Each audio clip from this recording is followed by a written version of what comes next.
थोड़ा हम हिस्ट्री समझेंगे सऊदी अरेबिया का, तो सेंट्रल अरेबिया का एक नजद रीजन था, जहाँ पे मोहम्मद इब्न सऊद करके जो थे कबाइली के एक छोटे से जनरल कह सकते हो आप, एमीर कह सकते हो उनकी लैंग्वेज में, वो कंट्रोल करते थे सेंट्रल अरेबिया का वो एक छोटा सा रीजन 1740s के आसपास।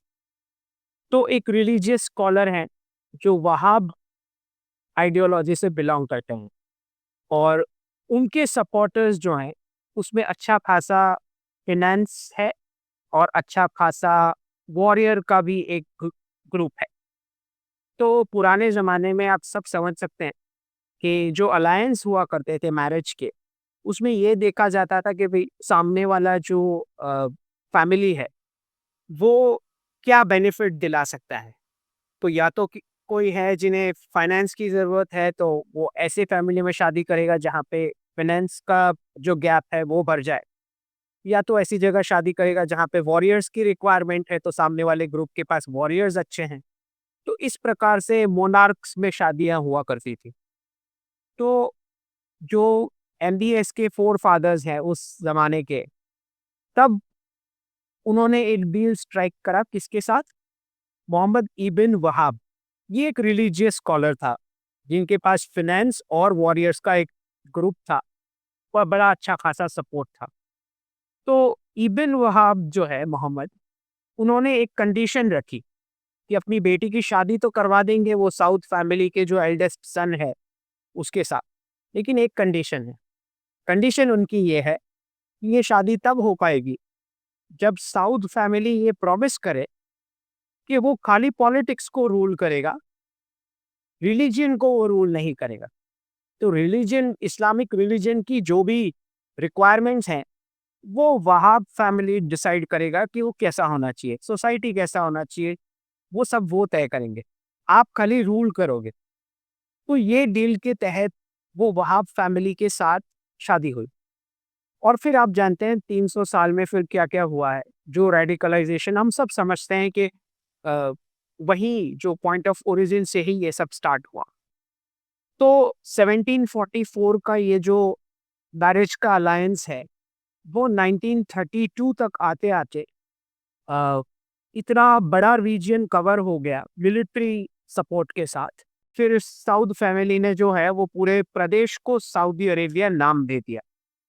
फैमिली के नाम से सऊदी अरेबिया पूरा कंट्री को नाम दे दिया। अब ऐसा तो है नहीं कि सऊदी अरेबिया में जितने भी सिटीजन्स हैं, वो सऊद फैमिली को बिलॉन्ग करते हैं, ऐसा तो नहीं है। लेकिन कंट्री को नाम दे दिया गया फैमिली के नाम से। तो ये एक मोनार्की का जो एक कैरेक्टरिस्टिक माना जाता है, और उसी के चलते जो डील हुई थी उसी हिसाब से जो वहाब क्लैन है वो रिलीजियस जो भी डॉक्ट्रिन है वो डिसाइड करेगा। अब ये होते-होते समझ ये आ रहा है कि जब क्रूड ऑयल का डिस्कवरी हुआ, तो एक अच्छा खासा फाइनेंशियल बैकिंग मिल गया, वो वहाब डॉक्ट्रिन को पूरे वर्ल्ड में फैलाने के लिए। और जहाँ पे यूएस डॉलर को रिक्वायरमेंट लगी ऐसे पार्टनर की कि वो रीजन का सारा क्रूड ऑयल जो है वो यूएस डॉलर में बेचा जाए, उसका single country reserve currency status रखने के लिए। तो इस ऑयल फॉर सिक्योरिटी प्रोग्राम के तहत अमेरिका ने उनको बताया कि भाई आप और आपके एलाइज जो हैं गल्फ के, उनका जो है सिक्योरिटी हम देखेंगे, आप जो है अपना क्रूड ऑयल जो है वो यूएस डॉलर में बेचोगे। और ये डील के तहत पूरे वर्ल्ड का डॉलराइजेशन हुआ, और इसी के साथ जो एक रिलीजियस डॉक्ट्रिन थी रेडिकलाइजेशन की, जो फंडामेंटल्स ऑलरेडी मौजूद थे, उसको एक फाइनेंशियल पुश मिल गया पेट्रो डॉलर की वजह से। अब अमेरिका की जियोपॉलिटिक्स ऐसी रही, जो मैंने मेरी बुक में भी जियोपॉलिटिक्स की किताब में मैंने डिटेल में बताया है कि टू बकेट थियरी कैसे वर्क करती है। तो हर एक देश को बताया गया कि भाई तुम्हारा बाजू वाला जो है वो बदमाश देश है, तो उसको हम सैंक्शन करने वाले हैं, जिसका मतलब है कि आप यूएस डॉलर के साथ जाओगे बाय डिफॉल्ट। तो एक बकेट ऑफ नेशंस को आर्म्स और डॉलर्स दिए गए, और बाजू वाले बकेट को जो है सैंक्शन किया गया। इसी के चलते पेट्रो डॉलर का खूब इस्तेमाल हुआ पूरे भारत को रेडिकलाइज करने के लिए और पूरा वेस्ट एशिया रेडिकलाइज करने के लिए। तो 1973 में जब पेट्रो डॉलर का जन्म हुआ, ये ऑयल फॉर सिक्योरिटी प्रोग्राम के तहत, जब हेनरी किसिंजर मिलने गए सऊदी अरेबिया में, तो इसी पेट्रो डॉलर ने वो सारी फंडिंग करी रेडिकलाइजेशन की। और ये जो रेडिकलाइजेशन हुआ, जिस स्पीड से हुआ, पेट्रो डॉलर के मुफ्त के पैसों की वजह से, क्योंकि इकोनॉमिक्स तो कुछ आता नहीं था। तो मुफ्त का जो जमीन से ऑयल निकल रहा है, उसी की ताकत से ये पूरा रेडिकलाइजेशन बढ़ावा दिया गया। अब भारत में अचानक से 1973 के बाद से ही क्या शुरू हो जाता है? अचानक से सलीम जावेद की स्क्रिप्ट्स आना शुरू हो जाती है। अ, जो मैं बताता हूँ, इतने टॉक से बताता आ रहा हूँ कि पूरा जो बॉलीवुड है वो एक माफिया के तौर पे, जहाँ पे गुलशन कुमार की हत्या होती है, लिरिक्स और फिल्म की स्क्रिप्ट्स में सारे वो अरेबिक वर्ड्स और वो सब आ जाता है, उर्दू का इस्तेमाल होता है। अमिताभ बच्चन जो है वो 786 का बिल्ला लेके घूम रहे हैं, मंदिर में ही सारे प्रश्न पूछ रहे हैं भगवान से। अ, ये सब होता है और उसी पेट्रो डॉलर से जो पूरा गल्फ का रीजन है, उसका कपड़ा पूरा ब्लैक बुर्का में कन्वर्ट हो जाता है और भारत में भी ब्लैक बुर्का शुरू हो जाता है, उस तादाद में जो पहले कभी नहीं हुआ करता था। इनफैक्ट सऊदी अरेबिया की अगर आप 1971 पहले की कुछ तस्वीरें देखोगे, छोटी-छोटी लड़कियां हैं जो 2 चोटी बनाती है, बिल्कुल फोटो देख के आप बोलोगे कोई इंडिया का ही कोई भाग होगा। ऐसा लगेगा आपको 1971 पहले की अगर वो पिक्चर्स देखें आप, कलरफुल, जहाँ पे ईरान में भी मॉडर्नाइजेशन था, इराक में भी था, अफ़गानिस्तान में भी था, सऊदी अरेबिया में भी था, इराक में भी मॉडर्न कपड़े पहन के ह्यूमन रहते थे। तो ये पूरा जो चेंज हुआ वो पेट्रो डॉलर में, जो वहाबी थियोलॉजी जो है हर जगह फैलाई गई, जहाँ पे भारत में भी हाईवे की दोनों साइड की प्रॉपर्टीज एक ही कम्युनिटी ने परचेज करी, वही पेट्रो डॉलर की फंडिंग की वजह से। जहाँ पे हिंदुओं को, हमें याद है कि बॉलीवुड में सरवाइव करने के लिए हिंदू नाम रखने पड़ते थे, अचानक से खान एंट्री करने लगते हैं। ना सिर्फ ये, अ, बहुत सारे प्रेम पंडा वाले मूवी स्क्रीन पे दिखाए गए जब हमारी सारी सिटीज में टेरर अटैक चल रहा था, स्क्रीन पे कुछ अपोजिट चल रहा है। तो ये पूरा अनकैलकुलेटेड तो नहीं था, right? There was some determined goal. दूसरा, हमें पता है कि 71 से पहले तो अच्छे खासे भारतीय मुसलमान, जो अगर कुछ कंस्ट्रक्ट भी करना है, मस्जिद भी बनानी है, तो डोनेशन लेने आया करते थे। आपको अचानक से पेट्रो डॉलर के बाद ये पूरा बंद हो गया। अगर मस्जिद कंस्ट्रक्ट करनी है तो अब तो हिंदुओं से पैसे भी नहीं मांगे जा रहे। तो ये पूरा जो रेडिकलाइजेशन हुआ, जिसमें यूएस डॉलर की जियोपॉलिटिक्स और पेट्रो डॉलर का जो रोल रहा, उसमें ये थियोलॉजी अच्छी खासी पनपी। अब होता ये है कि 1979 के आसपास, जो इनका जो सऊदी अरेबिया के अंदर जो टू मॉस्क बोला जाता है, होली मॉस्क, जिसके कस्टोडियन जो है वो राजा माने जाते हैं, मोनार्क, वापस ये वही वहाब फैमिली का एक लड़वैया आता है पूरा गैंग लेके, और मक्का का पूरा कब्जा करता है, वो होली एरिया का। और आरोप ये लगाया जाता है साउद फैमिली पे, उसके द्वारा, कि आपने फॉरेन पावर्स को सऊदी अरेबिया में एंट्री दी और उसी के चलते बहुत सारी हराम एक्टिविटीज जो इस्लाम में कबूल नहीं है, वो सऊदी अरेबिया के अंदर हो रही है, क्योंकि ये फॉरेनर्स आए उनकी आइडियोलॉजी लेके। अब हकीकत ये है कि वो जो फ्री का क्रूड ऑयल भी जो जमीन से निकलना है, वो निकालने की ना तो टेक्नोलॉजी है ना तो स्किल आता है।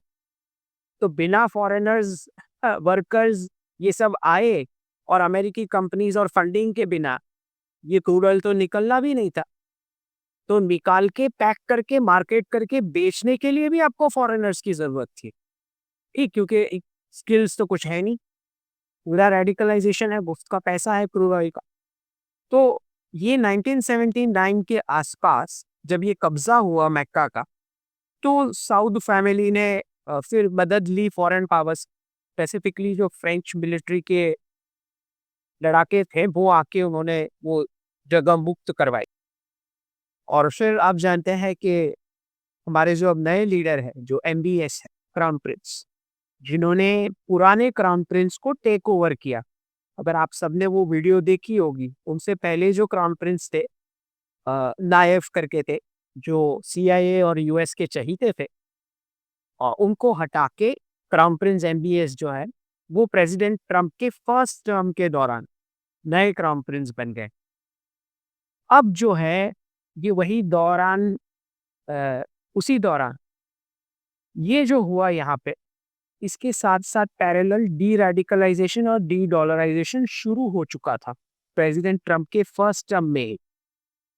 तो उसमें समझ में आ रहा है कि वो सऊदी अरेबिया, जिसने ऑयल फॉर सिक्योरिटी प्रोग्राम के तहत पेट्रो डॉलर कमा के जो रेडिकलाइज़ेशन किया, अब उसी सऊदी अरेबिया को समझ में आ रहा है कि पूरा विश्व जो है, वो सस्टेनेबल डेवलपमेंट गोल्स की ओर जा रहा है।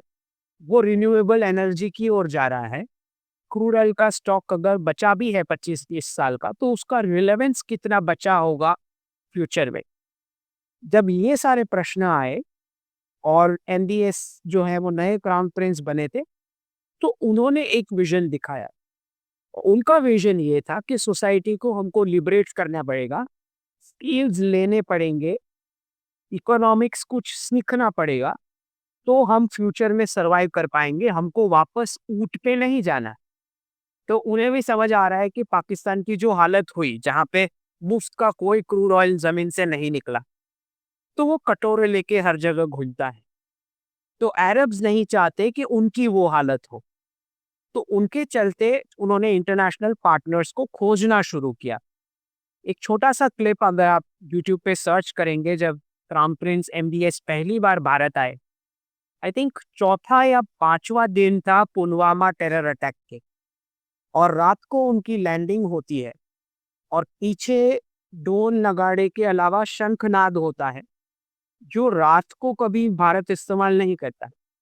तो शंखनाद उसे माना जाता है, वॉर क्राई माना जाता है शंखनाद को। तो जब सऊदी अरेबिया के क्राउन प्रिंस नीचे उतर रहे थे प्लेन से, और प्रधानमंत्री मोदी जी उन्हें रिसीव कर रहे थे जिस गर्मजोशी से, और उसके कुछ ही दिन बाद बालाकोट होता है, बालाकोट एयर स्ट्राइक। तो ये जो पूरी जियोपॉलिटिक्स चेंज हुई, जहाँ पे डी-रेडिकलाइज़ेशन और डी-डॉलराइज़ेशन दोनों अचीव करना है, और गल्फ देखता है भारत को एज़ अ पार्टनर उस प्रोसेस में। इसी में इनका पूरा जियोपॉलिटिक्स चेंज हुआ है रीजियन का, जहाँ पे वेस्टर्न करेंसीज़ की ना वो कैपेसिटी होगी नए वर्ल्ड ऑर्डर में कि गल्फ तक आके पोलिसिंग कर पाए, और जहाँ पे यूएस फोर्सेस को इंटरेस्ट भी क्या होगा, सोलार पैनल को सिक्योर करने हर जगह घूमे। अब ऑयल का तो समझ में आता है, ऑयल या गैस को सिक्योरिटी देने के लिए मिलिट्री को इस्तेमाल करेगा। अब सोलार पैनल में आके सिक्योरिटी क्या करेंगे हर एक कंट्री में जाके, और ना वो करेंसी का पावर बचा होगा वो करने को। तो उसी के चलते ये पूरे रीजन का डी रेडिकलाइजेशन प्रोसेस शुरू हुआ, जहाँ पे मैं मानता हूँ कि यूएई के जो प्रिंस हैं, उन्होंने ये लीडरशिप ली, और क्राउन प्रिंस एमबीएस को बचपन से ही ग्रूम करना शुरू कर दिया था डी रेडिकलाइजेशन प्रोसेस के लिए। जहाँ पे 2018 में जब यूएई प्रिंस की विजिट हुई अक्षरधाम मंदिर में दिल्ली में, वहीं पे शायद डिसीजन लिया गया कि पूरे रीजन को अगर हमें डी रेडिकलाइज करना है, तो मंदिर, आयुर्वेद और योग, ये 3 ही रास्ते हैं। और उसी के चलते आपने ना सिर्फ यूएई में मंदिर होते हुए देखा, लेकिन सऊदी अरेबिया में जिस प्रकार से संस्कृत उत्सव मनाया गया, अ, इस तरह से शायद भारत में भी किसी स्टेट में नहीं मनाया गया। क्योंकि संस्कृत एक ही ऐसी लैंग्वेज है जो डी-रेडिकलाइजेशन के लिए डिज़ाइन की गई है। अब जब अब जब मैं ये बोल रहा हूँ, तो ऑब्वियसली ऐसा नहीं है कि उस ज़माने में पता था किसी को। लेकिन संस्कृत के जो शब्द है, उसमें कहीं भी ऐसे शब्द नहीं बने हैं जो रेडिकलाइजेशन को कुछ सपोर्ट करे। वो शब्द है ही नहीं उस लैंग्वेज में। तो संस्कृत उत्सव मनाया गया, ना सिर्फ ये, एंशंट अरेबिया की जितनी भी मंदिर साइट्स है, उसको अब उजागर किया जा रहा है। जो उनकी 3 देवियाँ प्री अरेबिक गॉडेस मानी जाती थी, उनकी मूर्तियों का भी प्रदर्शनी लगती है। और सऊदी अरेबिया की टूरिज़्म की ऐड में हजदा दिखाते हुए, ट्विटर पे अगर आप ओपन करके देखोगे, तो एंशिएंट मंदिर टाउन्स दिखाए जा रहे हैं। तो यही आईएमएफ कॉरिडोर जो है, वही कॉरिडोर है डी-डॉलराइज़ेशन का, और वही कॉरिडोर है अ, डी-रेडिकलाइज़ेशन का। तो ये जो चेंजेस चल रहे हैं गल्फ में, सबको समझ में आ रहा है कि सबसे ज़्यादा रिस्क अगर किसी की लाइफ पे है, तो वो क्राउन प्रिंस एमवीएस की लाइफ पे है। क्योंकि जो रेडिकल थियोलॉजी से इंस्पायर हुए भी इतनी बड़ी पॉपुलेशन की साइज़ है, उन्हें ये इकोनॉमिक्स समझा पाना कि भई आपको कुछ काम करना पड़ेगा पैसे कमाने के लिए। तो it is going to be a tough job. ना सिर्फ़ उनको सिक्योरिटी की ज़रूरत पड़ेगी, पर हो सकता है इंटेल एजेंसीज़ की मदद की भी ज़रूरत पड़े बहुत सारे देशों की। ये डी-रेडिकलाइज़ेशन प्रोसेस कंप्लीट करने में उस रीजन में।